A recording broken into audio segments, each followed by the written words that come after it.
Mini London McCluskieganj प्रकृति की गोद में बसा ड्रीम डेस्टिनेशन आपका कर रहा है इंतजार। आइए अपने यादगार लम्हों को बिताइए ड्रीम डेस्टिनेशन में। राजधानी रांची से महज 50 किलोमीटर दूर आपका अपना ड्रीम डेस्टिनेशन। बिहार विधानसभा में भाकपा माले के विधायकों ने हमास के समर्थन में और इजराइल के विरोध में जमकर नारेबाजी की है।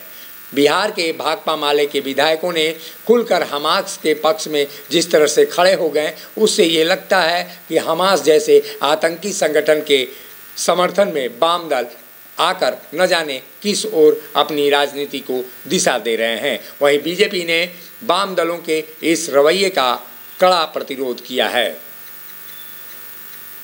महिलाओं पर बमबारी करना बंद करो, बंद करो, बंद करो। शिविरों पर बमबारी करना बंद करो, बंद करो, बंद करो। भारतीय विदेश नीति को अमेरिकी इजराइल धुरी के समक्ष गिरवी रखना बंद करो, बंद करो, बंद करो। इजरायली सैनिक गजा छोड़ो, गजा छोड़ो, गजा छोड़ो। आप फिलिस्तीन के समर्थन में खड़े हैं, आप कह रहे हैं मजलूमों का साथ देना जरूरी है। फिलिस्तीन एक ऐतिहासिक सच्चाई है। फिलिस्तीन के जमीन को इजराइल ने सैनिक ताकत से अमेरिका के शह पर कब्जा कर लिया है। इसलिए पिछले 70 साल से फिलिस्तीन की जनता जो आजादी की लड़ाई लड़ रही है, उससे बौखला के आज जो चुनौती दिया है फिलिस्तीन की जनता ने, फिलिस्तीन की जनता पर आप बमबारी नहीं कर सकते हैं। हमास को खत्म करने के नाम पर बच्चों पर, राहत शिविरों पर, अस्पतालों पर जो बमबारी कर रहे हैं, ये युद्ध अपराध है। इसलिए नेतानियों ने युद्ध अपराध किया है और भारत को जो यूएनओ में प्रस्ताव आया, युद्ध रोको, शांति बहाल करो, उस प्रस्ताव के पक्ष में खड़ा होना चाहिए था।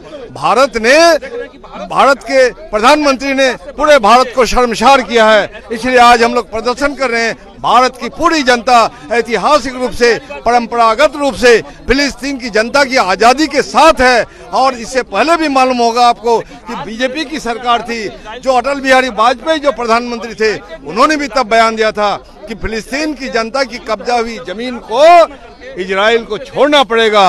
अगर इजराइल नहीं छोड़ता है तो इजराइल के खिलाफ जंग का ऐलान करने का हक फिलिस्तीन की जनता को है। इसलिए हम मांग करते हैं और विधानसभा में परिषद में हम लोग आज़ादी की, फिलिस्तीन की आज़ादी की मांग कर रहे हैं। और आप लोग के माध्यम से हम बिहार विधानसभा में भी, क्या लगता है फिलिस्तीन के समर्थन में आप आ गए, जबकि भारत में ही कुछ लोग हैं जो इजराइल के समर्थन में खड़े हो गए थे? कुछ लोग नहीं, पूरा भारत की आवाम फिलिस्तीन पर, गज्जा पर इजरायली सैनिक के हमला के विरुद्ध में खड़ा है, नरसंहार के विरुद्ध में खड़ा है। ये केवल मोदी सरकार, अमेरिकी इजरायली जो धुरी है, उसकी जो गुंडागर्दी है, तानाशाही है, दादागिरी है, हमारे विदेश नीति को उसके समक्ष गिरवी रख दिया है। बच्चों महिलाओं पर बमबारी, स्कूलों अस्पतालों पर बमबारी, राहत शिविरों पर बमबारी हो रहा है। 10,000 नागरिक मारे गए, 4,000 बच्चे मारे गए, 3,000 से ज्यादा महिलाएं मारी गई। आज फिलिस्तीन आजादी चाहता है, फिलिस्तीनी आजादी जिंदाबाद। फिलिस्तीन को जो गुलाम बनाने की अमेरिकी इजराइल की जो साजिश है, जो उसके लिए नरसंहार किया जा रहा है, बमबारी किया जा रहा है, उसका हम कड़ी भर्त्सना करते हैं। और मोदी सरकार का हम मजम्मत करते हैं कि मोदी सरकार भारतीय विदेश नीति को अमेरिका के समक्ष, इजराइल के समक्ष गिरवी रखना बंद करो और फिलिस्तीन की आजादी के समर्थन में खड़ा हो। आज जिस तरीके से इंग्लैंड अंग्रेजों का है, फ्रांस फ्रांसीसियों का है, उसी तरीके से फिलिस्तीन, गजा अरबों का मुल्क है। हम फिलिस्तीन के आजादी के पक्ष में खड़े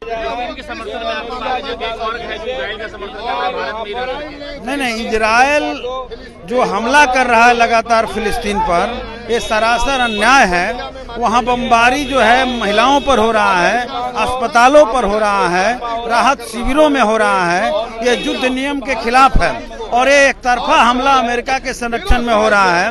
भारत को हम लोग मांग कर रहे हैं कि भारत के प्रधानमंत्री और भारत सरकार इसकी निंदा करे, फिलिस्तीन की आजादी के पक्ष में खड़ा हो। आपको पता होना चाहिए कि अटल बिहारी वाजपेयी जी जब विदेश मंत्री थे तो खुद फिलिस्तीन के पक्ष में खड़े थे। कांग्रेस सरकार हमेशा फिलिस्तीन के पक्ष में खड़ी रही है और इजराइल पर लगातार 7 अक्टूबर से हमला चल रहा है वहां पर फिलिस्तीन पर, और वो अमेरिका की दादागिरी से इजराइल हमला कर रहा है। वहाँ पर बच्चों को, महिलाओं को बर्बर तरीके से जनसंहार किए जा रहे हैं, उस जनसंहार के खिलाफ रोक लगे, इसकी मांग कर रहे हैं। और भारत के प्रधानमंत्री का लगातार जब टूटती है आस, जब थकती है सांस, जब रूठते हैं अपने, मुंह मोड़ता है जमाना, जब अंगड़ाई लेता है संकल्प, फिर बनती है कहानी, बनते हैं अनमिट निशान। देखिए मेरे साथ संघर्ष की दास्तान।